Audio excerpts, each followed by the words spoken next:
নমস্কার বন্ধুরা, আজ আমরা এসেছি বিলোনিয়ার শতাব্দী প্রাচীন কালী মন্দির যোগমায়া কালীবাড়িতে, যা বিলোনিয়ার কৃষ্টি সংস্কৃতির এক অনন্য ভিত্তিভূমি।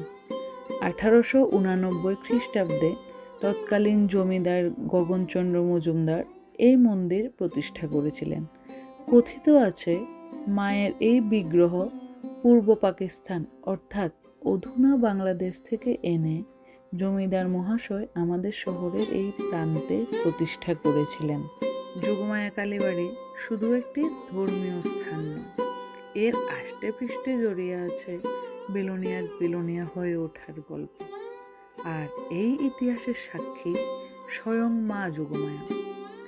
যোগমায়া কালীবাড়ি বিলোনিয়ার সাংস্কৃতিক প্রাণকেন্দ্র। পয়লা বৈশাখ, রথযাত্রা এবং দীপাবলিতে এখানে বিশাল মেলা বসে।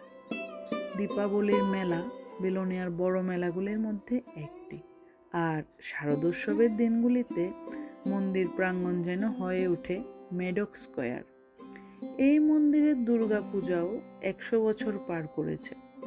বিলোনিয়ার কোথাও যদি খুব নিয়ম নিষ্ঠার সাথে দুর্গাপূজা হয়, তাহলে তা এই মন্দিরেই। শারদোৎসবে এই মন্দির প্রাঙ্গণ হয়ে ওঠে এক মহামিলন ক্ষেত্র। মন্দিরের পেছনেই রয়েছে শিবস্থান। নন্দী মহারাজ এবং জগদীশ্বর যেন মন্দির প্রাঙ্গণে প্রতিদিনের আনাগোনার সাক্ষী। এই মন্দির যতটা প্রাচীন ততটাই সার্বজনীন। এর সুবিশাল নাট মন্দির এক অনন্য শান্তির জায়গা।